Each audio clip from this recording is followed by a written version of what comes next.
Hi, I'm Dr. Bertice Berry, and I want to tell you a story. When I was a kid, sitting in the library between my school and bank cleaning job, I would finish all of my homework, I would read something, and then I'd go down to the microfilm, microfiche. That really dates me.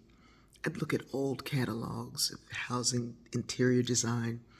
I would look at landscape architecture. I would look at clothing, fashion design. And I would just kind of look at these things and marvel at all the ideas in the world. I wanted to be a chemical engineer.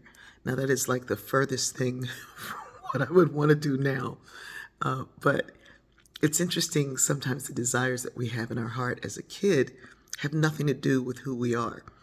The desire to be a chemical engineer just came from living in a city where DuPont was in charge of everything. So my dreams and hopes kind of went that way. And then I ended up in a job at the food stamp office because summer jobs, you could get a job in the office where you wanted to be. I was going to work with a chemical engineer, but I came in with braids and the woman told me my hair wasn't professional. In the 70s, braids, right?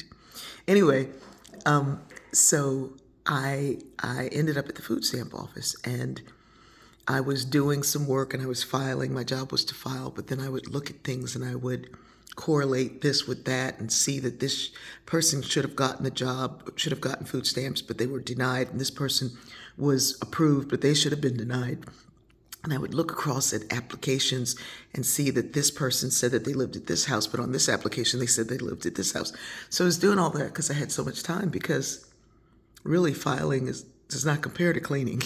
Anyway, so the woman who was in charge noticed me one day looking at files, which I wasn't supposed to do. She asked me what I was doing. I told her, and she said, "You're a sociologist." And it was the first time I heard that word. And she literally spoke into my life of who I was and how I really see the world, because I'm constantly analyzing and looking and seeing and studying. And all those things that I, like pondered and wondered, fashion, do that, kind of have a side hobby of interior design, and all those things are still there within me. But I think all of us have things that we have gravitated to, studied, admired, enjoyed, and life happened. And so I have a question for you to ponder today. You can answer in the chat. This is not about a bucket list. I don't want to know about places you want to go or people you want to meet. I want to know what you'd like to accomplish. One of the characters in my books, one of the books, it's Jim and Luella's Homemade Heart Fix Remedy, says, "If you ain't dead, you ain't done." And I think sometimes when we do things early or we fail to do things early, we think, that's it. This is the life that I'm given. This is the life that I have.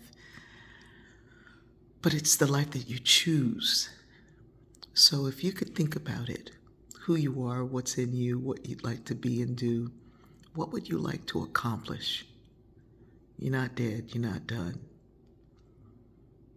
What would you like to accomplish? What would you like to accomplish? This is not like goal planning. It's just, what do I want to accomplish?